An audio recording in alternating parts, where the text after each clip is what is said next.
पदरत्नागति होगा पद संख्या 544 5 राधा से भी लगता मुझको अधिक मधुर प्रिय राधा नाम। राधा से भी लगता मुझको अधिक मधुर राधा शब्द कान पढ़ते ही खिल उठती ही कली तमाम। राधा शब्द कान पढ़ते ही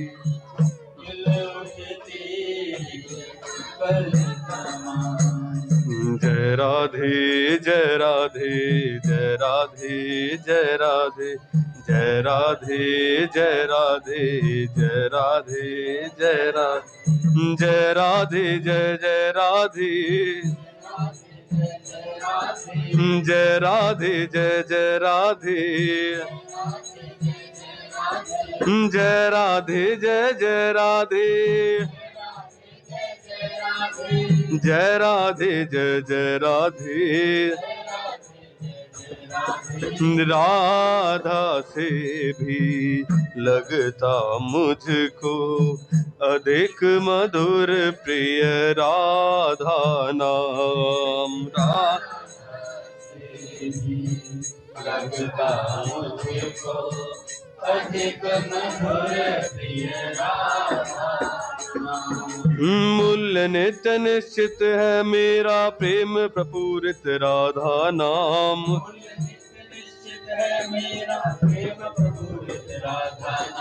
चाहे जो खरीद ले ऐसा मुझे सुना कर राधा नाम।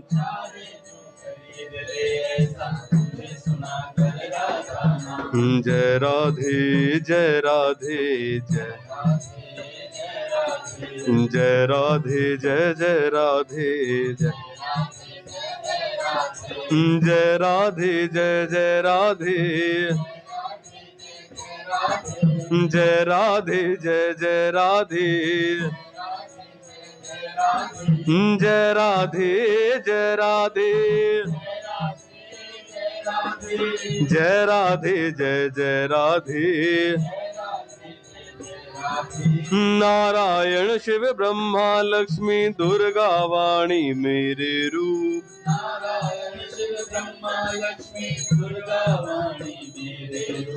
प्राण समान सभी प्रिय मेरे सबका मुझ में भाव अनूप।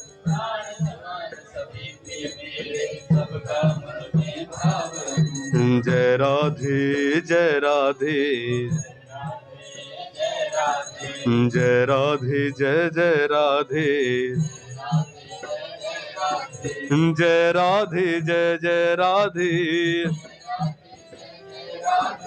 जय राधे जय जय राधे जय राधे जय जय राधे जय राधे जय जय राधे राधा से भी लगता मुझको अधिक मधुर प्रिय राधा नाम। लगता मुझको अधिक मधुर प्रिय राधा पर राधा प्राणाधिक मेरी अतिशय प्रिय प्रिय जन सिर मोर।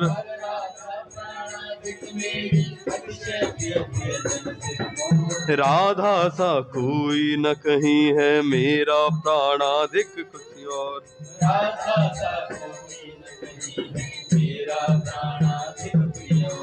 राधा से भी लगता मुझको अधिक मधुर प्रिय राधा नाम।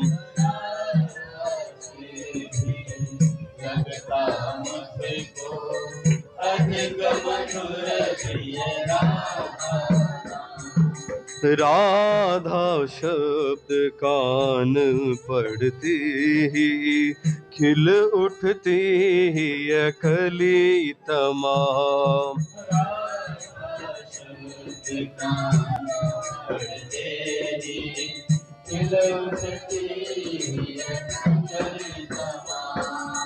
अन्य सभी ये देव देवियां बसती हैं नित मेरे पास।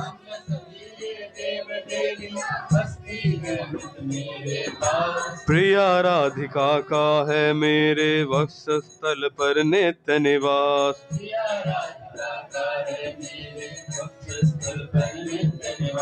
जय राधे जय राधे, जय राधे जय जय राधे, जय राधे जय जय राधे, जय राधे जय जय राधे, जय राधे जय राधे, जय राधे जय जय राधे। राधा से भी लगता मुझको अधिक मधुर प्रिय राधा नाम। राधा से भी लगता मुझको अधिक मधुर प्रिय राधा नाम। राधा शब्द कान पढ़ते ही खिल उठती है कली तमाम।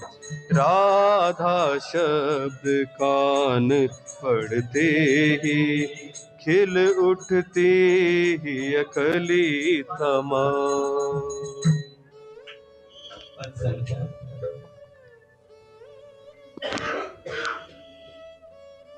1508।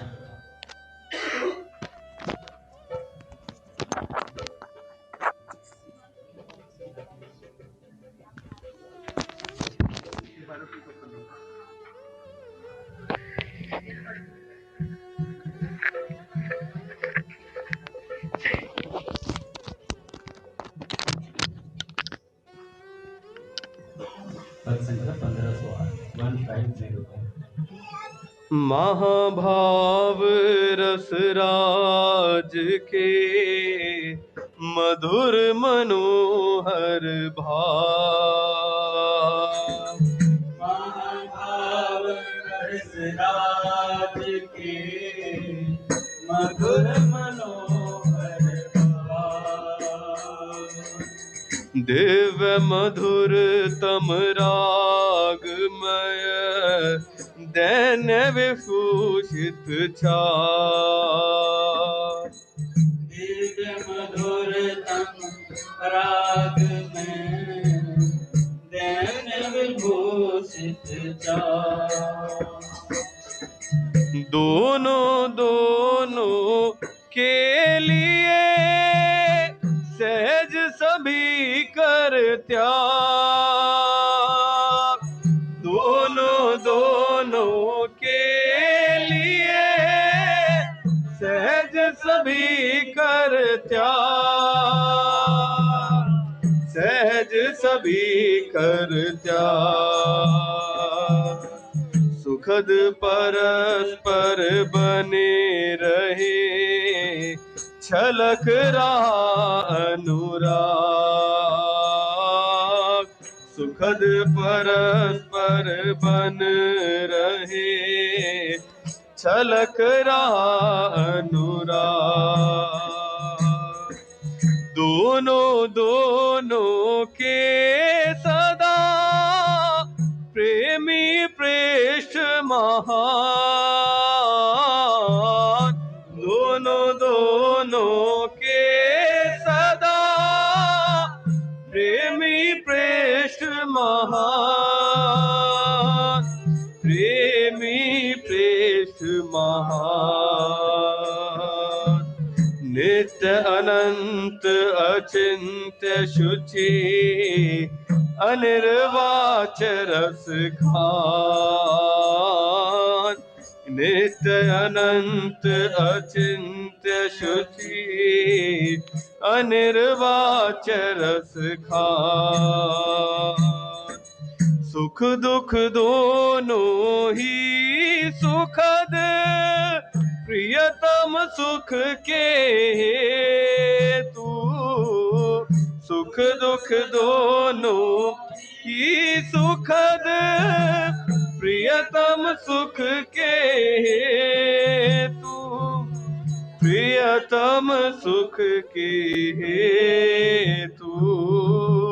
अन्य सभी टूटे सहज, मिथ्या निज सुख से तू। अन्य सभी टूटे सहज, मिथ्या निज सुख से। राधा माधव प्रेम रस, वाचातीत अतीत। राधा माधव प्रेम रस, वाचा चित अतीत। वाचा चित अतीत। करते शाखा चंद्र से, इंगित 16 गीत। करते शाखा चंद्र से, इंगित 16 गीत। महाभाव रस राज के, मधुर मनोहर भाव। महाभाव रस राज के, मधुर मनोहर भाव। राधा राधा राधा राधा राधा, राधा राधा राधा राधा राधा। राधा राधा राधा राधा राधा, राधा राधा राधा राधा राधा। बोले राधा माधव सरकार की जय। पूज्य श्री भाई जी महाराज की जय। पूज्य श्री राधा बाबा की जय। पूज्या मैया की जय। अपने प्यारे भैया की जय। पूज्य दादा की जय। भक्तवत्सल भगवान की जय। हरि बोल। बड़े सौभाग्य का क्षण है कि आज भी हमें सत्संग और कीर्तन का परम लाभ प्राप्त हो रहा है। पहले कुछ संतों के विचार सुनते हैं, उसके बाद एक भक्त की चर्चा करेंगे। पूज्य सेठ जी कहते हैं, इस मनुष्य जीवन की सार्थकता भगवान की प्राप्ति में ही है। भगवान में प्रेम होने से भगवान की प्राप्ति होती है। यह बात गीता, रामायण, भागवत आदि में ग्रंथों में जगह जगह बतलाई गई है।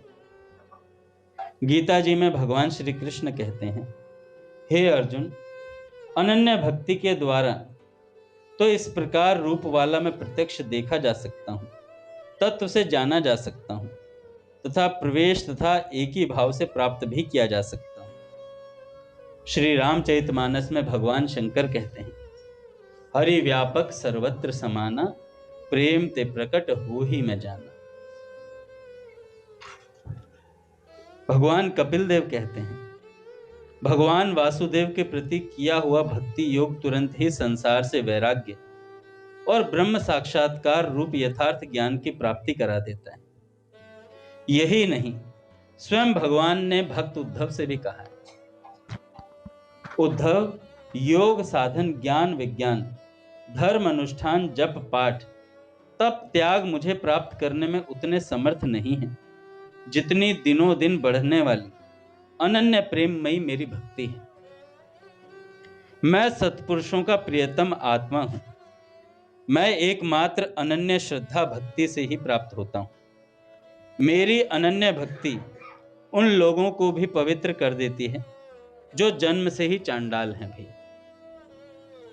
इस प्रकार प्रेम से ही भगवान की प्राप्ति बतलाई गई। वह प्रेम प्राप्त होता है सत्संग से। कि बिन सत्संग न हरि कथा, तेहि बिन मोह न भाग। मोह गए बिन राम पद, होहे न दृढ़ अनुराग। तथा जैसे विषयों का चिंतन करने से विषयों में प्रेम हो जाता है, वैसे ही भगवान का चिंतन करने से भगवान में प्रेम हो जाता है। भगवान में अनन्य और विशुद्ध प्रेम हो जाने पर भगवान के स्वरूप का चिंतन और भगवान के नाम का जप अपने आप ही होता रहता है। फिर वह भगवान को भूल ही नहीं सकता। गोपियों का भगवान में अनन्य प्रेम था, अतः वे भगवान को कभी नहीं भूलती थी। कहती हैं गोपियां, जो गायों का दूध दुहते समय, श्रीमद् भागवत में आता है, धान आदि कूटते समय भी भगवान का चिंतन, दही बिलोते समय, आंगन लीपते समय, बालकों को पालने में झुलाते समय, रोते हुए बालकों को लोरी देते समय, घरों में जल छिड़कते समय और झाड़ू देने आदि कर्मों को करते समय प्रेम पूर्ण चित्त से आंखों में आंसू भरकर गदगद वाणी से श्री कृष्ण का नाम और गुणों का गान किया करती। इस प्रकार सदा श्री कृष्ण में ही चित्त लगाए रखने वाली वे ब्रजवासिनी गोपियां धन्य हैं। जिस प्रकार भगवत चिंतन से भगवत प्रेम प्राप्त होता है, वैसे ही केवल भगवान नाम जप से भी भगवान का प्रेम प्राप्त होता है।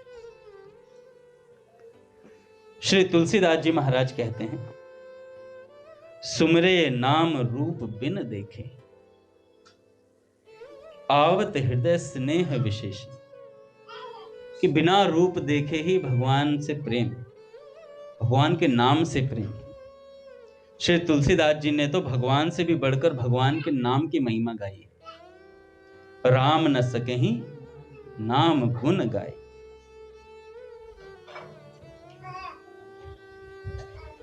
आगे कहते हैं, वाणी के द्वारा जोर से उच्चारण करके जो जप किया जाता है उसे वाचक जप कहते हैं।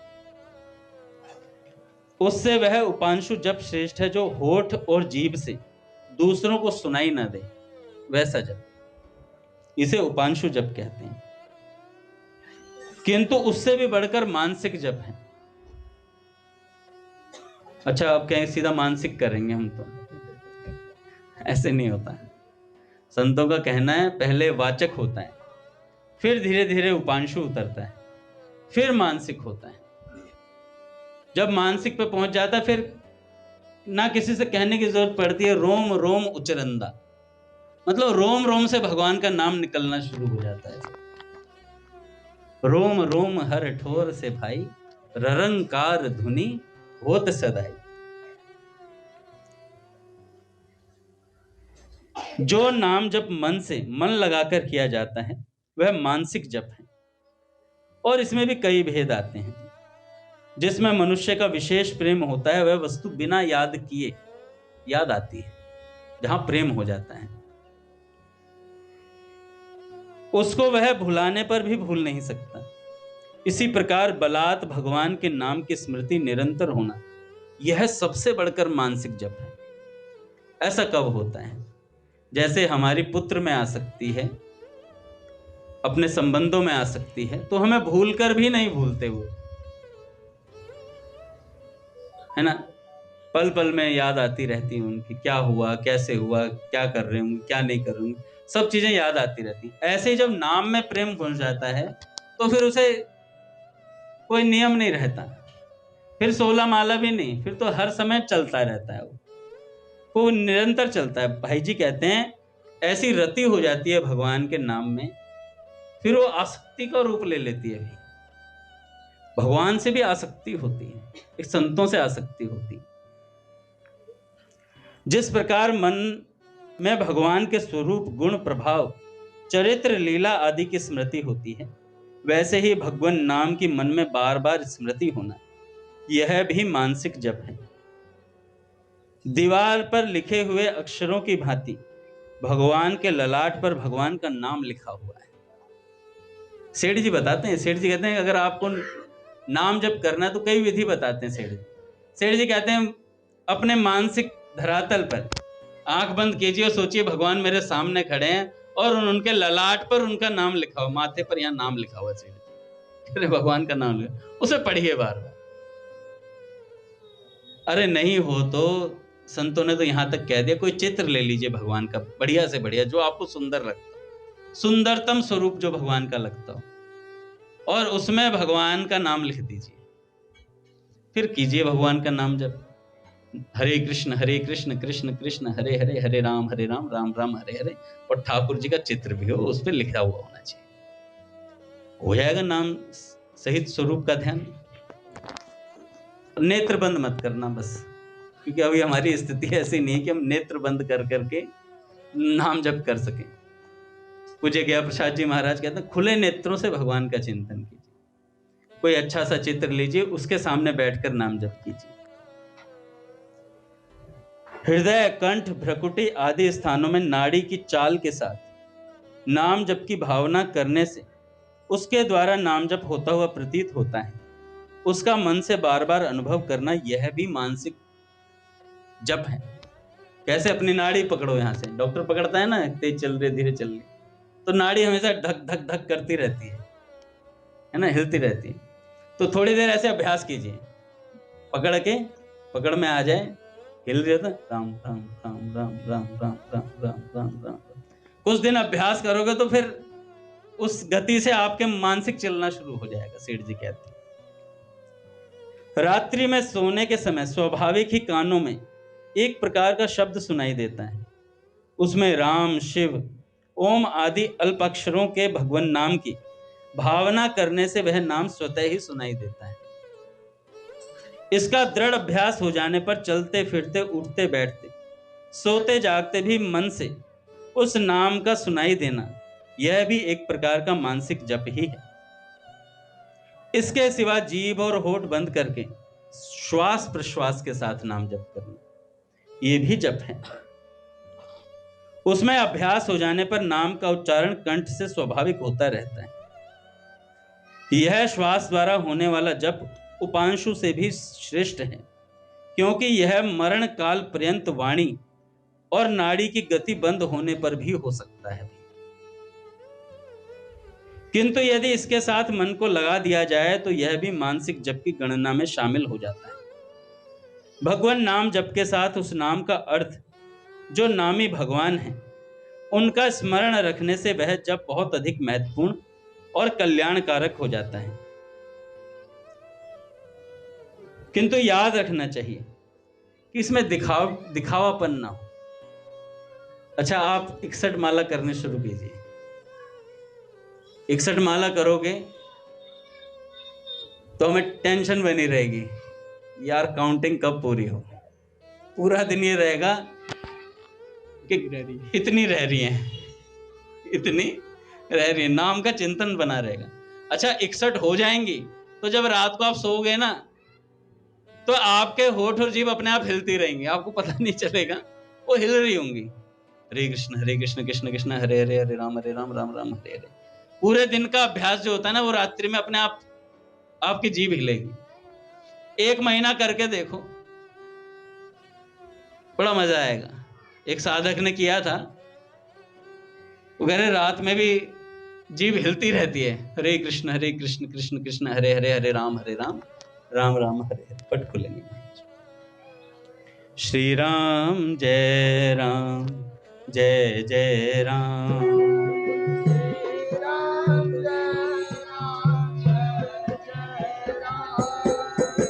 श्री राम जय राम, जय जय राम।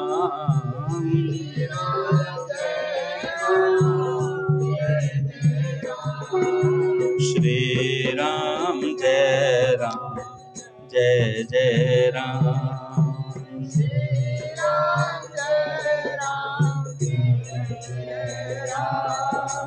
जय जय श्यामा, जय जय श्याम।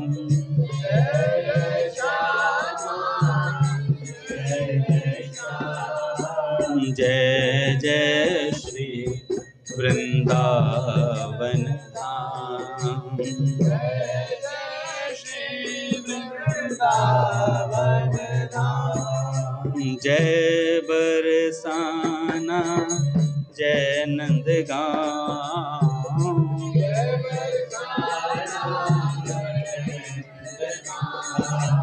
पावन रात तेरो नाम,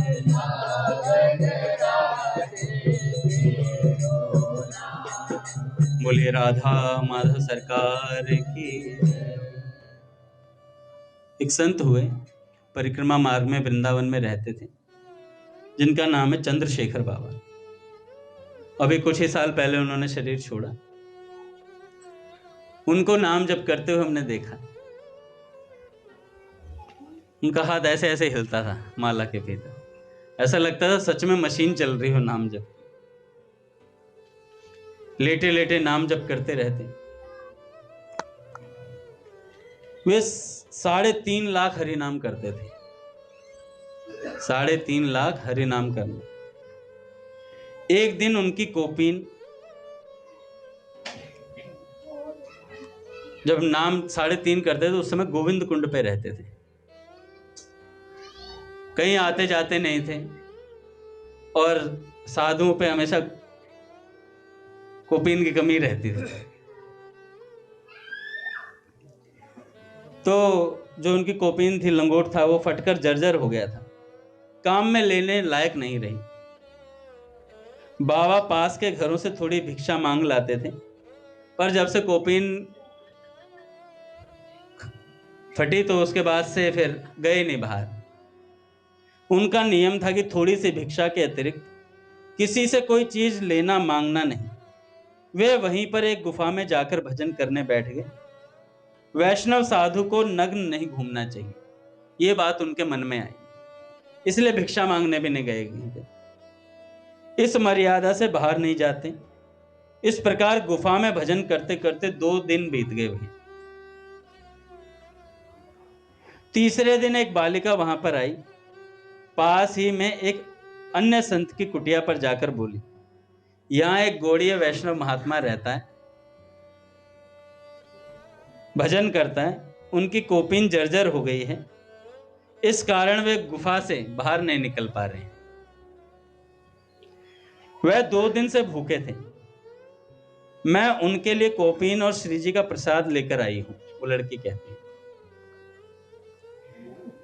मैं उनके भजन में विक्षेप नहीं डालना चाहती, कृपा करके आप उनको यह दे दीजिए। उस लड़की ने दूसरे साधु से कहा, ये कोपीन और प्रसाद लेकर आई हूं, उनके भजन में विक्षेप नहीं डालना चाहती, इसलिए ये उनको दे दीजिए। कृपा करके आप ये उनको दे दीजिए। संत गुफा के अंदर गए और बोले, दादा प्रणाम।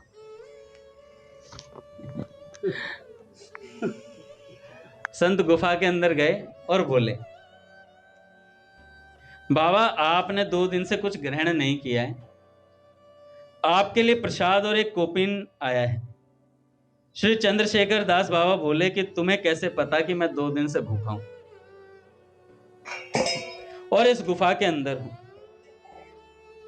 तुम्हें कैसे पता कि मेरी कोपीन जर्जर हो गई है? मैंने तो किसी से कुछ कहा ही नहीं। वे संत बोले, एक बालिका आई थी, वह मुझे देने को कह गई थी। ऐसा कहकर वे संत चले गए। बाबा श्री चंद्रशेखर दास जी समझ गए कि श्री जी ने स्वयं आकर कृपा करी है मेरे ऊपर। बाबा रोने लगे कि मेरे कारण श्री जी को कष्ट हुआ। उसी समय वहां श्री जी प्रकट हो गई और बाबा के आंसू पहुंचकर बोली, अपने शरणागत भक्तों की चिंता मुझे सदैव रहती है, आप इसको स्वीकार करें। इसके बाद श्री जी ने बाबा को वृंदावन में जाकर भजन करने की आज्ञा करी कि जाओ अब वृंदावन में भजन करो, यहां मत करना। ऐसे ही एक महाराज, एक संत हुए, वेदांती महात्मा, जो गोपी भाव की प्राप्ति उन्हें कैसे प्राप्ति हुई थी। श्री मधुसूदन पास सरस्वती जी महाराज, ये अद्वैत वेदांती हुए। उनको शंकराचार्य पद मिलने वाला था। मधुकरी मांग कर रहते थे। केवल एक घर से मधुकरी मांगते, मिल जाए तो ठीक, नहीं मिले तो दूसरे घर में नहीं जाते थे। कोई बात नहीं, आज एकादशी है, आज एकादशी है, तो दूसरे घर में नहीं जाते थे। एक ब्रज की ग्वालिनी के दरवाजे पर गए। वह चूल्हे पर रोटियां बना रही थी। उसकी गोद में उसका बच्चा बैठकर माखन रोटी पा रहा था। बाबा को देखकर उसने अपने बच्चे को बाजू में रखा और बाबा के पात्र में रोटी डाली। स्वामी जी ने उसकी साड़ी पर देखा, बालक ने तो मल त्याग किया हुआ है। बालक ने मल त्याग किया हुआ था। आंख बंद करके स्वामी जी सोचने लगे, अरे इस रोटी को मैं लौटा भी नहीं सकता, इस रोटी को मैं लौटा भी नहीं सकता और पा भी नहीं सकता, क्योंकि बालक जिसको उठा के ला रही है उसने मल किया हुआ है, अशुद्ध अवस्था में। आंख खोली तो देखा उस बालक की जगह बालकृष्ण भगवान गोदी में थे उसके। गोपी के आंगन में बालकृष्ण भगवान बैठे हैं और उस बालक के मुख की माखन रोटी छीन कर खा रहे हैं जिसने मल त्याग किया हुआ है। स्वामी जी समझ गए कि भैया यह ब्रज की गोपियां सामान्य नहीं, ब्रजवासियों का भाव सामान्य नहीं है। सारा तत्व ज्ञान धरा रह गया। स्वामी जी वही उस गोपी के सामने रज में लौटने लगे। निश्चय कर लिया कि अब काशी लौटकर नहीं जाऊंगा, यहीं ब्रज में गोपियों की दासी बनकर रज में पड़ा रहूंगा। 6 महीने हो गए स्वामी जी रोज यमुना स्नान करते, गोपियों की चरण रज माथे पर लगाते, स्वयं को गोपियों की दासी मानकर पागलों की तरह रज में लेटे रहते थे। शिष्य ढूंढते हुए वृंदावन आए। स्वामी जी से कहा, आप जैसे तत्वज्ञानी महापुरुष, वेदांत के ज्ञाता ऐसे पागलों की तरह रज में लेटे रहते हैं, आपका तत्वज्ञान कहाँ चला गया? स्वामी जी ने एक श्लोक बोला, कहते हैं, वंशी विभूषित करात नवनीर दाभात पीतांबरात अरुण बिंब फलात धरोष्ठ पूर्णेन्दु सुंदर मुखाद अरविंद नेत्रात कृष्णात परम किमपि तत्वम अहम न जाने। जिनके कर कमलों में वंशी शोभायमान है, जिनके सुंदर शरीर की आभा नए बादलों जैसी घनश्याम है, जिनका सुंदर मुख पूर्ण चंद्रमा जैसा है, जिनके नेत्र कमल की भांति सुंदर हैं, जिन्होंने पीतांबर धारण किया है, जिनके अधरोष्ठ उदित होते हुए सूर्य के लाल फल के रंग जैसा है, ऐसे श्री कृष्ण भगवान के सिवा और कोई परम तत्व है क्या? यह मैं नहीं जानता। शिष्यों ने कहा, शंकराचार्य पद आपकी प्रतीक्षा कर रहा है। स्वामी जी ने कहा, मुझे अब इस पद से क्या मतलब? भगवान ने कृपा करके मुझे गोपियों के पद चरणों की दासी बना दिया है। अब मैं ब्रज छोड़कर कहीं नहीं जाऊंगा, ऐसा उन्होंने अपने शिष्यों से कहा। पूज्य प्रेमानंद जी महाराज कहते हैं, जब उन्होंने श्री कृष्ण का दर्शन किया तो यह हालत हो गई, अगर राधा रानी को देख लेते तो बावरे होकर के डोलते। तो ये नाम जप करने वाले संतों की हालत है। हमें बड़ा सहज लगता है कि उनके साथ ऐसी लीला हो गई। श्री राधा रानी उन्हें, वो थे ना सनातन गोस्वामी जी, उन्हें दूध देने के लिए ठाकुर जी स्वयं आए थे। तो ऐसे ही नहीं आए थे, ये वो लाखों लाखों संख्या में नाम जप करते हैं, पूरा दिन भगवान का चिंतन करते हैं। तो सेठ जी कहते हैं, महाराज कभी दिखाऊपन नहीं होना चाहिए भक्ति में। सच्चा प्रेमी मैं प्रेमी हूं ऐसा कहता ही नहीं है, बल्कि स्वयं वैसा बनता है। जो मनुष्य संसार में मैं प्रेमी हूं ऐसा प्रचार करता है, वह सच्चा विशुद्ध प्रेमी नहीं है। क्योंकि मान बढ़ाई प्रतिष्ठा और कंचन कामनी, भोग आराम का इच्छुक पुरुष ही लौक दिखाऊ प्रेम किया करता है भाई। परंतु प्रेम न करने से तो ऐसा सकाम प्रेम करना भी अच्छा है, क्योंकि कभी आगे जाकर वही सकाम से निष्काम हो सकता है। पर स्मरण रखना चाहिए कि निष्काम और अनन्य प्रेम होने पर ही भगवान अपना दर्शन देने के लिए विशेष बाध्य होते हैं। कैसे बाध्य होते हैं? जैसे सेठ जी के सामने आ गए। सेठ जी निष्काम प्रेमी थे भगवान के, कोई चाह नहीं, कोई इच्छा नहीं, भगवान आते हैं, दर्शन देते हैं। कहते सेठ मुझे तुझसे कुछ काम है इसलिए आया हूं। सेठ जी कहते मैंने तो दर्शन चाहे नहीं थे। कह रहे मैं चाहता हूं ना, कुछ काम करवाना है तुझसे। तब सेठ जी को दर्शन दिए भैया। निष्काम प्रेमी थे सेठ जी। सदा नेम, टेम और प्रेम, तीन त्रिपुटी थी उनकी। नियम पूर्वक, प्रेम पूर्वक और समय से साधना करनी थी। श्री रामचरितमानस में भगवान स्वयं निष्काम भजन करने वाले भक्त की विशेषता बतलाते हैं। कहते हैं जो नाम उच्चारण अकेले या बहुत व्यक्ति मिलकर बाजे के साथ या बिना बाजे के उच्च स्वर से सामूहिक रूप में किया जाता है, उसे कीर्तन कहा जाता है। उस नाम कीर्तन की महिमा भी अपार है, किंतु उसमें भी प्रधानता श्रद्धा प्रेम की ही है। जितना ही अधिक श्रद्धा प्रेम और निष्काम भाव होता है, उतना ही वह अधिक मूल्यवान होता है।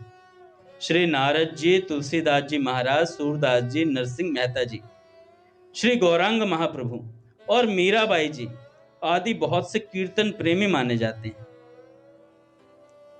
कहते हैं जिस प्रकार अग्नि ईंधन को जला देता है, उसी प्रकार श्री हरि के नाम का संकीर्तन जानकर किया जाए या बिना जाने किया जाए, पुरुष के संपूर्ण पापों को भस्म कर डालता है। श्री शुक्राचार्य जी ने भगवान से कहा, प्रभु मंत्रों की अनुष्ठान पद्धति की, देश काल पात्र और वस्तु की सारी भूलें आपके नाम संकीर्तन से सुधर जाती। आपने देखा होगा जब भी कहीं यज्ञ वगैरह होते हैं तो उसके शुरुआत या अंत में कीर्तन जरूर कराया जाता है, जिससे कोई त्रुटि रह जाए तो नाम कीर्तन पूरी कर देता है। यही नहीं, भगवान नाम जप का बड़ा भारी प्रभाव है। नाम जप के प्रभाव से तो स्वयं भगवान ही उस जापक के वश में हो जाते हैं। सुमिरि पवन सुत पावन नामो, अपने बस कर राखे रामो। अच्छा, संत कह रहे थे, पूज्य महाराज जी कह रहे थे, पूज्य मलकुट सरकार, नाम तो राम जी है, राम है, रामू क्यों कह रहे हैं? सुमिरि पवन सुत पावन नामो, अपने बस कर राखे राम। गोस्वामी जी का इतना अपनापन है राम जी से, क्यों कुछ भी लिख देते, इतना अपनापन है। जिससे अपनापन होता है उसका नाम बिगाड़ देते हैं ना। ऐसे अपने ठाकुर जी कितने नाम बिगड़े हुए, कन्वा, कन्नू, पता नहीं क्या क्या बोलते हैं। नाम क्या है? कृष्ण। माखन चोर, बताओ, चोर बता दिया। माधव का माधव कर दिया। तो भक्त हनुमान जी की भगवान के नाम में परम निष्ठा थी। अध्यात्म रामायण में कहते हैं, प्राण निकलते समय जिन भगवान के नाम का एक बार स्मरण करने से ही मनुष्य अपार संसार सागर से तरकर उनके परम धाम को चला जाता है।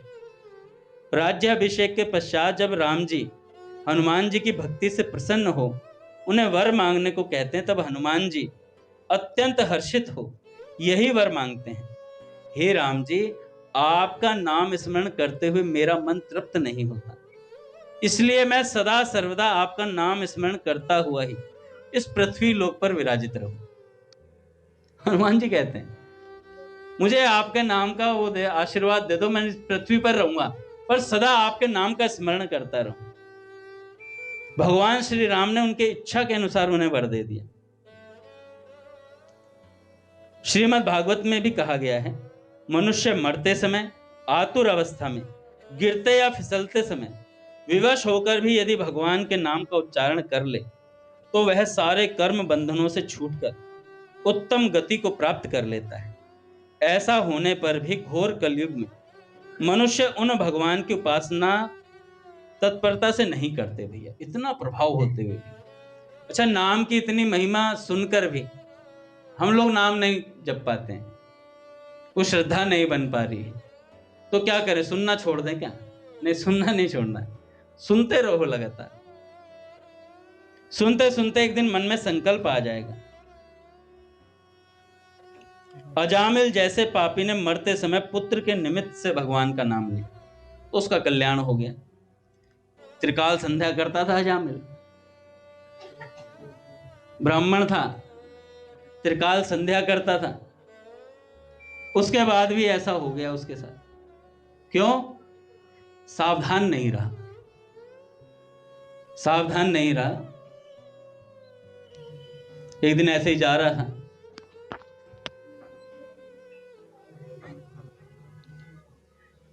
एक दृश्य जंगल में देखा और उस दृश्य को देखते ही बुद्धि पलट गई। जैसे अपने सौबरी ऋषि हुए, स्नान कर रहे थे जल के भीतर। जल के भीतर स्नान करते करते मछली नाराज थी, मछला मनाने का प्रयास कर रहा था। हाँ, मछली मान नहीं रही थी। मछली ने कहा कि मुझे गिफ्ट चाहिए 50,000 का, करवा चौथ है। मछला कह रहा 50 तो मेरी सैलरी नहीं है। कहां से? तो मछली बहुत नाराज थी। अब इस दृश्य को देखा तो सौबरी ऋषि जी के मन में आ गया, यार अब बड़ा सुख है गृहस्थ आश्रम में, तो विवाह करना चाहिए। कृष्ण प्रिय,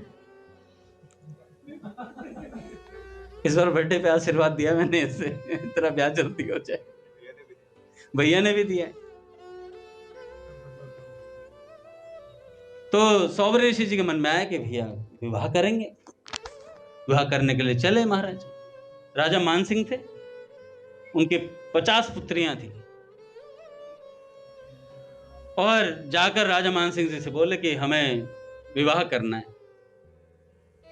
तो राजा मानसिंह जी ने देखा, यार बूढ़े हो गए हैं, अब विवाह करेंगे बताओ, अब मना कर नहीं सकते, श्राप दे देंगे। तो कहने लगे, देखो कल स्वयंवर है, मेरी पुत्रियों ने अगर आपको पसंद कर लिया तो विवाह कर लेना, कोई दिक्कत नहीं है, और नहीं किया तो फिर तो आपको पता ही क्या करना है। अच्छा, वो सोच रहे थे ये ऐसे ही हैं, दाढ़ी बड़ी बड़ी लंबी, बूढ़े और जटाएं निकली हुई हैं। अब अगले दिन पता नहीं था महाराज जी 6 पैक ऐब में आ रहे हैं, बाइसेप्स वाइसेप्स ट्राइसेप्स सब बना हुआ है, बढ़िया कटिंग है, कपचियां निकली हुई थी महाराज जी। ये जो विंग्स होते हैं महादेव जी, विंग्स कहते हैं ना, हाँ, स्वामी जी महाराज कहते हैं आलू, आलू निकाल ले। तो अगले दिन महाराज जी आए, सौबरी ऋषि जी बड़ा हष्टपुष्ट शरीर लेकर के, और महाराज एकदम यंग बन करके आए। 50 की 50 पुत्रियों ने गले में माला डाल दी। तो मान सिंह देखते रह गए, अरे यार ये तो ऋषि बड़े चतुर निकले यार। और विवाह करना पड़ा महाराज, विवाह कर दिया। सौबरी ऋषि जी के पास माया थी, भगवान की तेज तो है ही उनके पास, ब्रह्मत्व का तेज था। तो उन्होंने 50 के लिए 50 महल बनाए, तत्काल 50 महलों का निर्माण महाराज, और प्रत्येक से 10-10 पुत्र। गृहस्थ जीवन आनंद में चल रहा था, उन्हें पता नहीं था कलेश भी होता है।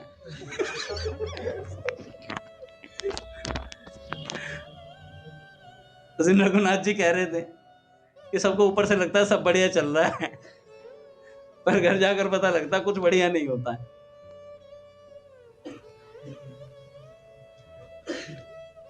रहीमन या जंजाल से रहो तो सको बचाए, पावन पेड़ी पड़त हैं ढोल बजाए बजाए। तो ऐसी बात है भैया।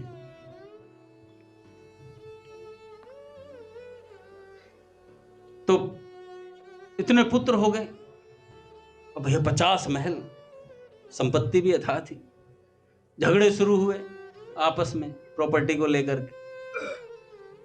सौबरी ऋषि जी देख रहे, यार यहाँ तो अपने हरियाणा में कहते ज्यादा कुत्ता खिजान मच गया। आपस में लड़ रहे हैं, मुंह नोच रहे हैं, ये महल मेरा है, ये महल मेरा है। सौबरी ऋषि जी देख रहे हैं सब जगह जा जा करके, भाई क्या हो गया ये, इतना बढ़िया सब चल रहा था। और जब देखा तो जैसे घर, पापा रजिस्ट्री करवाओ, अरे मेरे नाम करवाओ, थोड़ा धड़ महाराज रजिस्ट्रियों की लाइन लगी पड़ी थी। करे पटवारी से मेरी जान पहचान।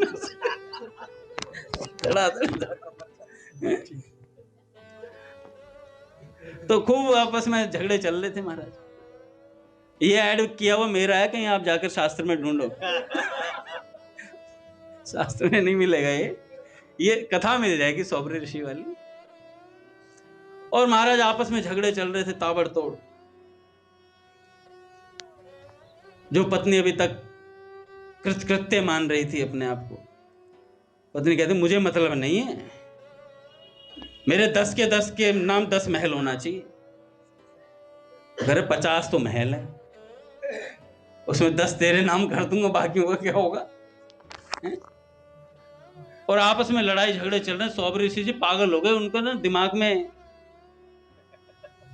केमिकल लोचा सा हो गया। कह रहे मैं कहां जीऊं, कहां जाऊं। फिर उन्होंने कहा कि इसका मुआयना करना पड़ेगा एक बार। जब साधक किसी माया के जाल में फंस जाता है तब तक उसे पता नहीं लगता कि मैं फंसा हुआ हूं। उसे ऐसा ही लगता है मैं तो ठीक हूं, मैं बीमार थोड़ी हूं, मैं एकदम परफेक्ट हूं। पता नहीं लगता है। और जब उस जाल से बाहर निकल करके देखता है कि यार मैं तो जाल में फंसा हुआ था, तो सौबरी ऋषि जी ने देखा कि यार इसका कुछ करना पड़ेगा।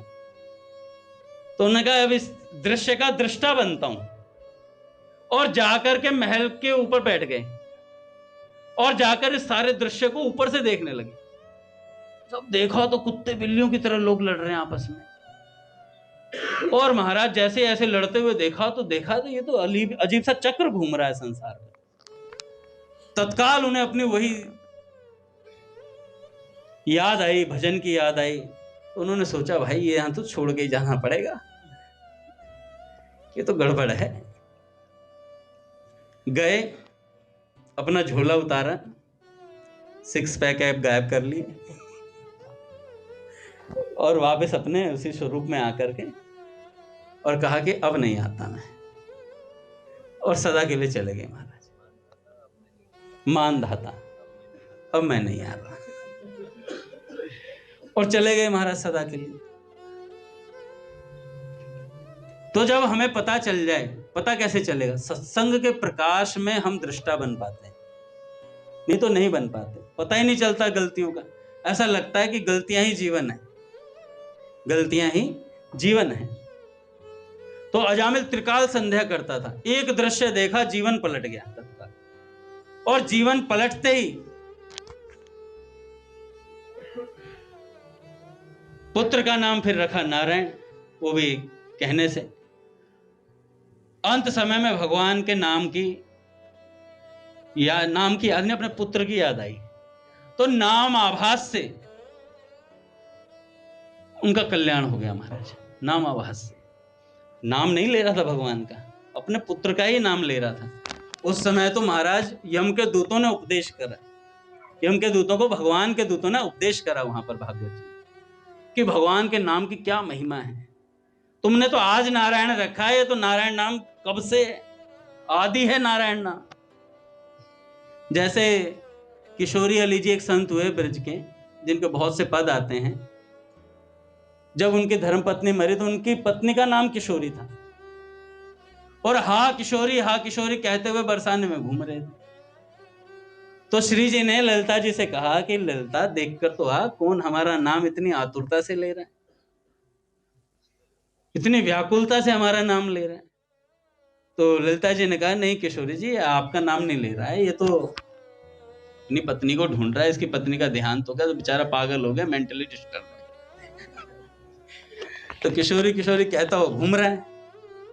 तो श्री जी ने कहा कि किशोरी इसकी पत्नी का नाम तो बाद में होगा, या बरसाने में तो हमें किशोरी है सदा से। इतना बोला और महाराज अपनी शरण में ले लिया और हो गए किशोरी अली। रंगीली गली में रह करके भजन करते थे, वहीं एक संत से दीक्षा मिल गई उन्हें, और सदा के लिए महाराज श्री जी के हो गए। तो कैसे भी हो महाराज, भाए कुभाए अनख आलसहु, नाम जपत मंगल दिसि दसहु। तो जो मनुष्य गिरते पड़ते फिसलते, दुख भोगते अथवा छींकते समय विवशता से भी ऊंचे स्वर से बोल उठता है हरे नमः, वह सब पापों से मुक्त हो जाता है महाराज, वह सब पापों से मुक्त हो जाता है।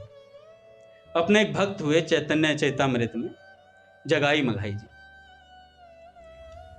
चरित्र तो काफी लंबा है, जितना हो सकेगा ठीक है, नहीं बाकी कल करेंगे।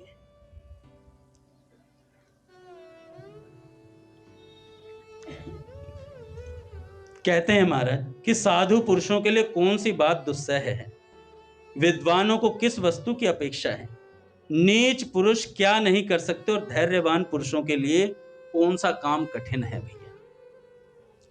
अर्थात महात्मा सब कुछ सहन कर सकते हैं, असली विद्वान को किसी वस्तु की आवश्यकता ही नहीं रहती।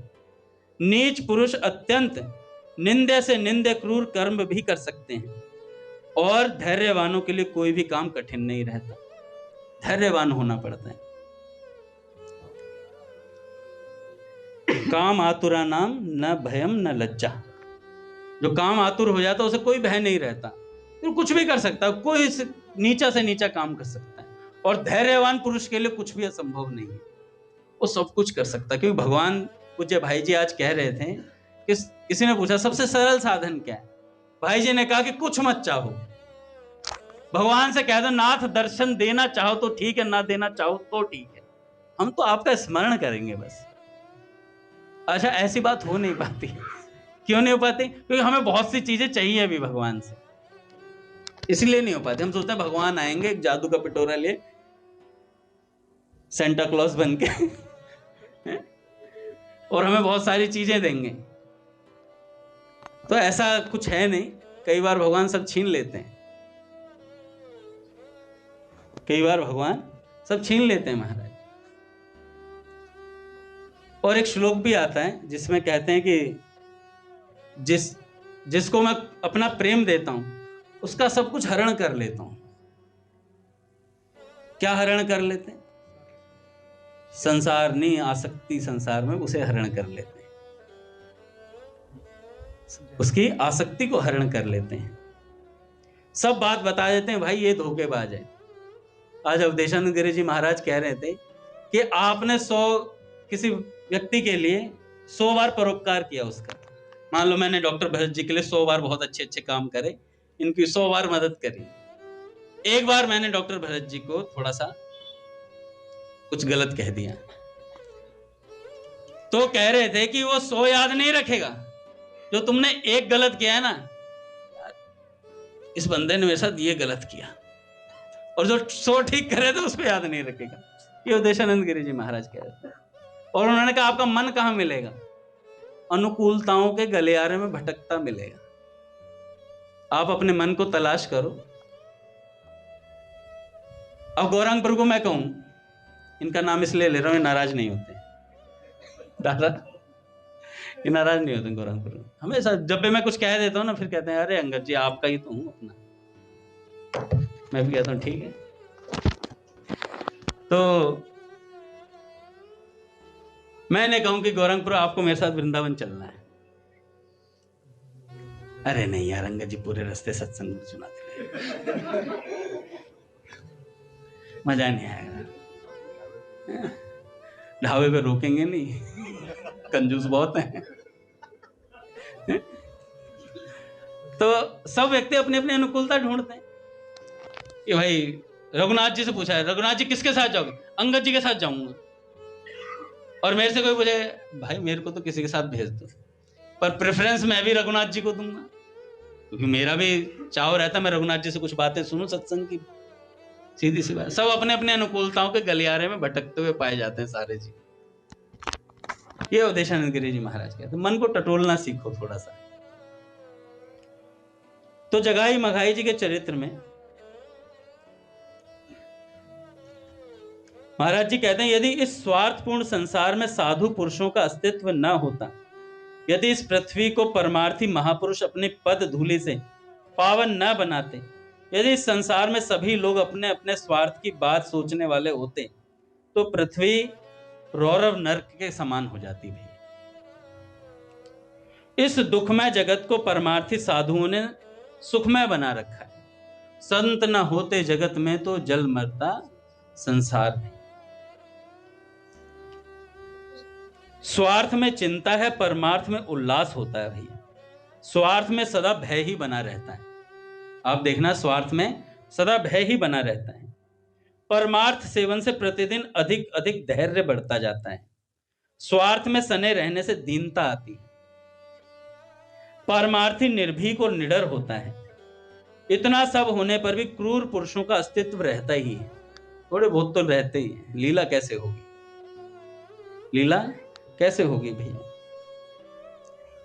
तो जब नाम का प्रचार करने के लिए श्री हरिदास जी महाराज और अपने नित्यानंद महाप्रभु जब गए तो महाराज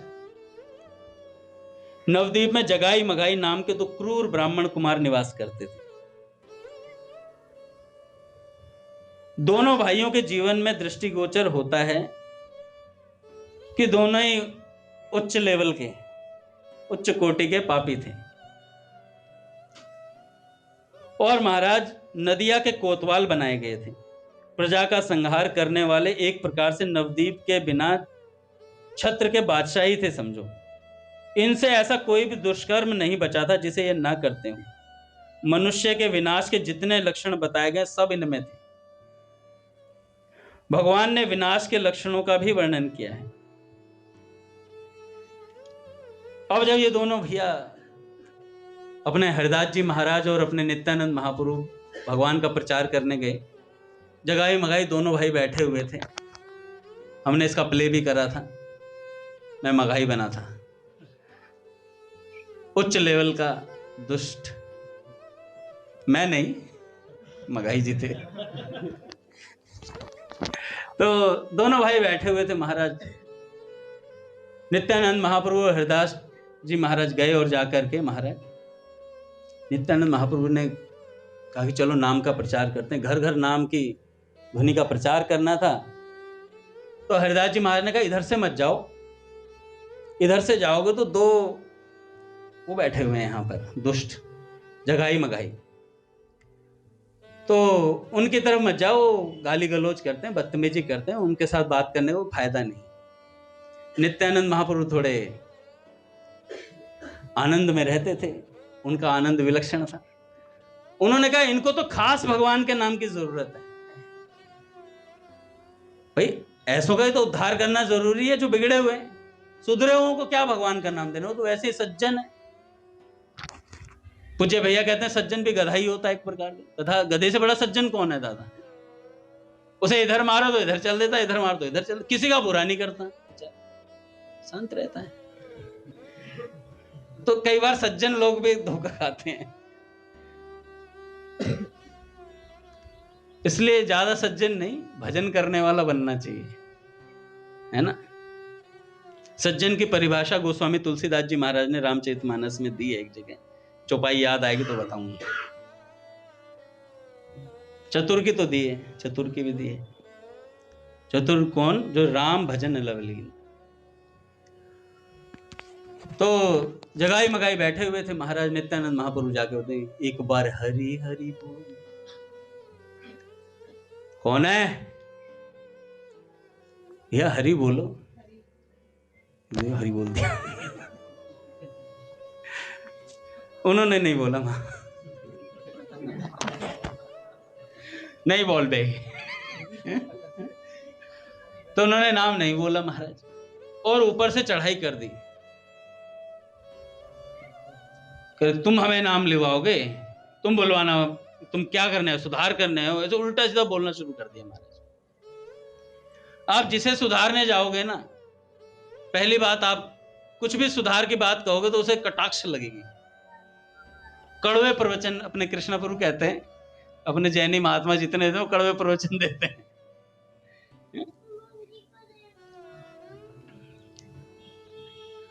तो जगाई महगाई को भगवान का नाम लेने का प्रयास करा तो उन्होंने महाराज नित्यानंद महाप्रभु ने एक प्रहार किया, और जब प्रहार किया तो महाराज जो मघाई था उसने कहा कि नहीं नहीं इतना मत करो, तुमने मार दिया। और ये देख करके हरिदास जी महाराज भगे और जाकर के चैतन्य महाप्रभु से बात कही कि ऐसे ऐसे बात हो गई है। महाप्रभु जी आए। ये घटना इतनी विलक्षण है महाराज, मेरे को इतना अच्छा लगता है चरित्र, कि जब आए इतने क्रोध में थे भगवान कि सृष्टि का लय कर देते, इतने गुस्से में थे भगवान।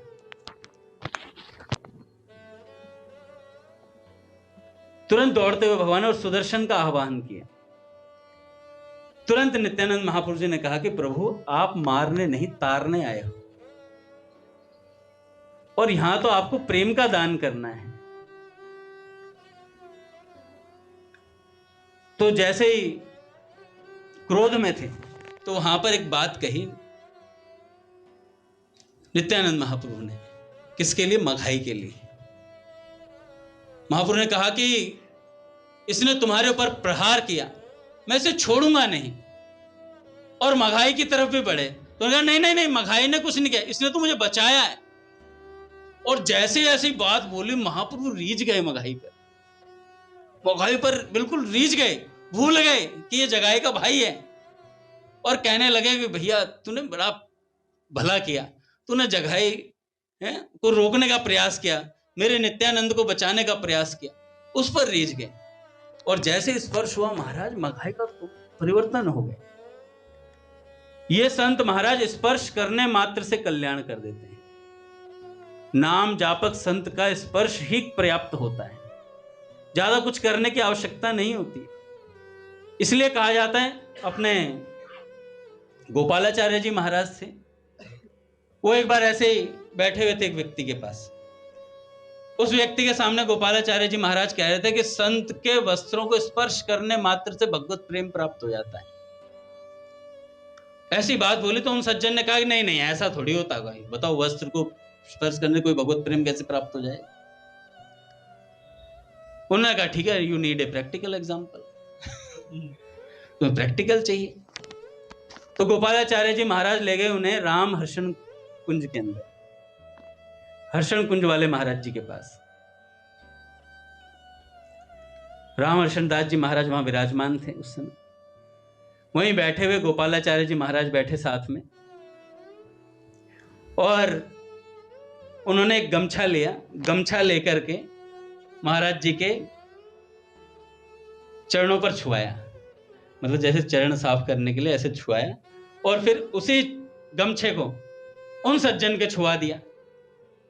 जैसे ही छुआया महाराज वो तो प्रेम में विभोर हो गया, अष्ट सात्विक भावों का उदय हो गया उसके भीतर।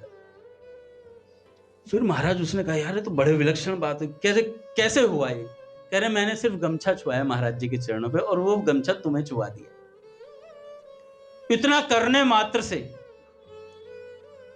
भगवत प्रेम का उदय हो गया। तो ये जो आचार्य होते हैं ना महाराज, ये नहीं देखते कि कौन अधिकारी है कौन अनाधिकारी है। ये जब कृपा कभी नहीं सोचती है। मैं कई बार एक घटना सुनाता हूं। पूज्य बाबा ने कहा कि मेरे कहने से मान लो कि तुम्हारा कल्याण अवश्य होगा, मेरे कहने से मान लो कि तुम्हारा कल्याण अवश्य होगा, और भगवान की कृपा से भगवान तुम्हें अवश्य मिलेंगे मिलेंगे मिलेंगे मिलेंगे। इस बात को हृदय में धारण कर लो आज। अगर इस बात का विश्वास हो जाए कि भगवान मुझे मिलेंगे मिलेंगे मिलेंगे तो काम हो जाएगा।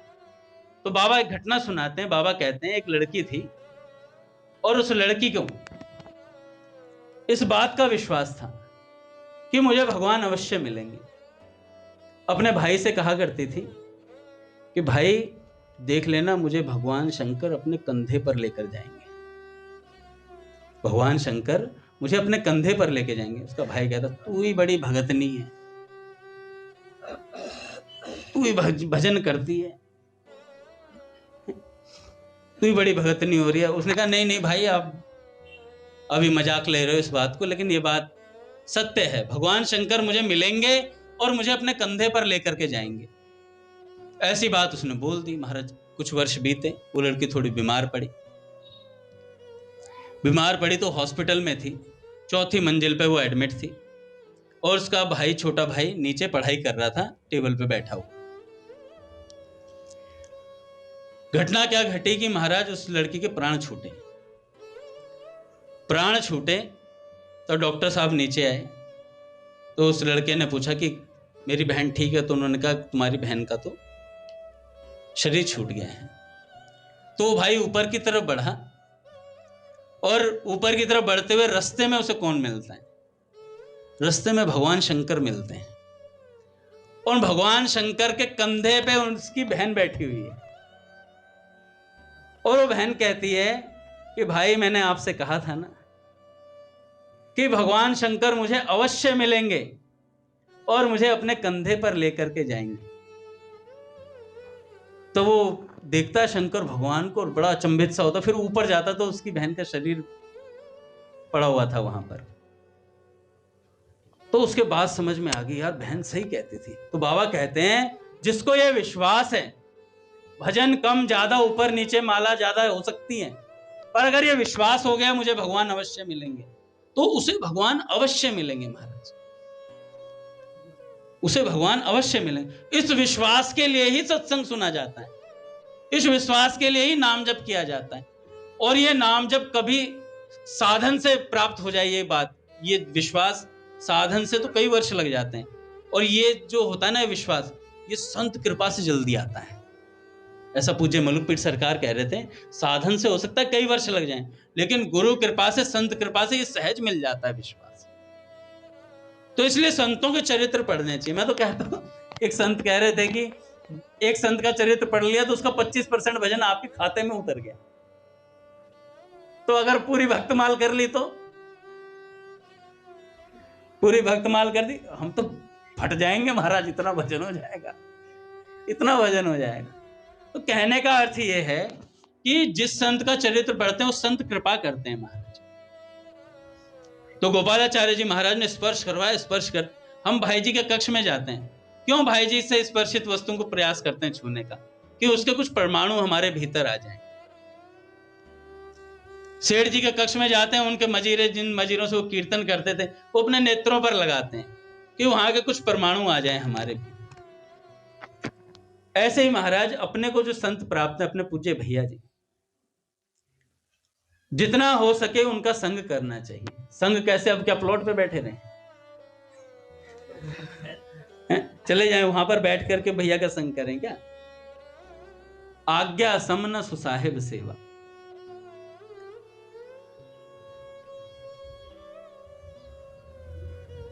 कथा याद आ रही है, थोड़ी लंबी हो जाएगी पर कोई बात नहीं, शॉर्ट में बताता हूं। पूज्य बाबा दादा एक सज्जन थे, वो बड़े संगीतज्ञ थे, बड़े विद्वान थे। कभी कभी संत अपनी मस्ती में होते हैं, पूज्य भैया को प्रणाम। जैसे उस दिन रघुनाथ जी बता रहे थे ना कि गिरिराज जी के परिसर में एक लड़की खेल रही थी। उस लड़की से बाबा ने कहा, 3 साल की बिटिया थी, क्या तेरा विवाह श्री कृष्ण से करा दूं, क्या तेरा विवाह श्री कृष्ण से करा दूं। तो उस बालिका ने कहा, हाँ बाबा, जा तेरा विवाह श्री कृष्ण से हो गया। इतना बाबा ने बोला मात्र, बस, और हो गया महाराज, क्योंकि बाबा कभी असत्य भाषण करते नहीं। एक बार क्या हुआ दादा, घनश्याम दास ठाकुर जी और बालकृष्ण दास जी महाराज पूज्य गया प्रसाद जी महाराज जी के पास गए हुए थे गिरिराज जी में। तो उन्होंने कहा, पूज्य पंडित जी महाराज ने कहा, घनश्याम दास ठाकुर जी ने पंडित जी महाराज को बताया कि बाबा कह रहे थे, पूज्य राधा बाबा, कि पंडित जी महाराज की हमारे पर बहुत कृपा है। पूज्य गया प्रसाद जी महाराज की पूज्य राधा बाबा कह रहे हैं कि हमारे पर बहुत कृपा है। ऐसी बात उन्होंने घनश्याम दास ठाकुर जी ने पंडित जी को बताई। तो पंडित जी महाराज ने कहा कि बाबा असत्य बोल रहे हैं। दादा तो क्या बोला, बाबा असत्य बोल रहे हैं। तो ठाकुर जी ने कहा कि मेरे को इतना याद है कि विगत 50 वर्षों से बाबा ने कोई असत्य भाषण नहीं किया, ऐसा पूज्य राधा बाबा कहा करते हैं। पंडित जी महाराज के सामने बात बोल दी। तो पंडित जी महाराज ने बोला, पास बुला करके, असत्य भाषण का प्रयास कर रहे हैं। असत्य भाषण का प्रयास कर रहे हैं। अब इतनी बात हुई हम लोगों से, ये बात बाबा को पढ़ाई पत्र की, ये सारी बात पत्र में लिखी हुई थी। ये बात जब बंका जी ने बाबा को पढ़ाई तो बाबा, वाह पंडित जी महाराज, क्या संतों का विनोद होता है, वाह पंडित जी महाराज, अद्भुत है पंडित जी महाराज। इतना अद्भुत प्रेम था बाबा और पंडित जी के मध्य में। आप कभी पुस्तकें पढ़िए महाराज, सच बता रहा हूं मैं, ऐसा लगता है पुस्तक पढ़ते ही चले जाएं। उनके आपस के जो प्रसंग होते हैं इतने अद्भुत होते हैं। एक सज्जन थे, बड़े विद्वान थे, वे पद सुना रहे थे। पूज्य बाबा को गिरिराज जी की परिक्रमा चल रही थी और गिरिराज जी की परिक्रमा करते हुए पद इतने भाव से सुना रहे थे, उस पद को भी मैं कल सुनाऊंगा आप लोगों को अपनी टूटी फूटी वाणी में। तो उस पद को सुना रहे थे और बाबा उसमें भावावेश थे। उसका भाव कुछ ऐसा था कि एक सखी दूसरी सखी को बता रही कि अगर श्री कृष्ण का दर्शन मुझे मिल जाए तो मैं मणि माणिक तुम्हें दे दूं, अथाह मणि माणिक दे दूं।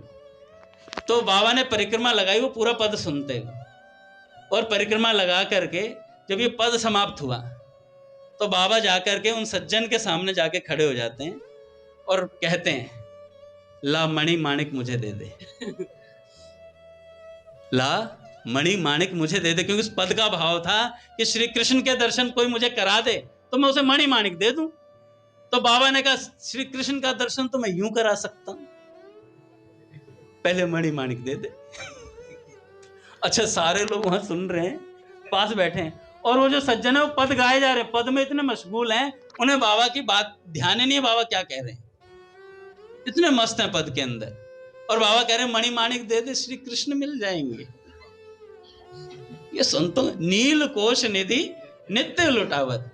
बाबा कहा अगर श्री कृष्ण हमारी मुट्ठी में है, हमारी मुट्ठी में है। तो सब लोग कह रहे हैं उनसे, यार क्या सज्जन है, पद गाए जा रहे हैं, ये नहीं आंख खोल के कहते बाबा हाँ लो मणि माणिक श्री कृष्ण ले लें फटाफट। पर वहां पे भाव लिखा कि बाबा को प्रसन्न करना ही उनका कार्य है। वो केवल बाबा को प्रसन्न करना चाहते हैं, बाबा को उस भाव में प्रतिष्ठित पद के माध्यम से कर देना चाहते हैं, भाव में ला दें।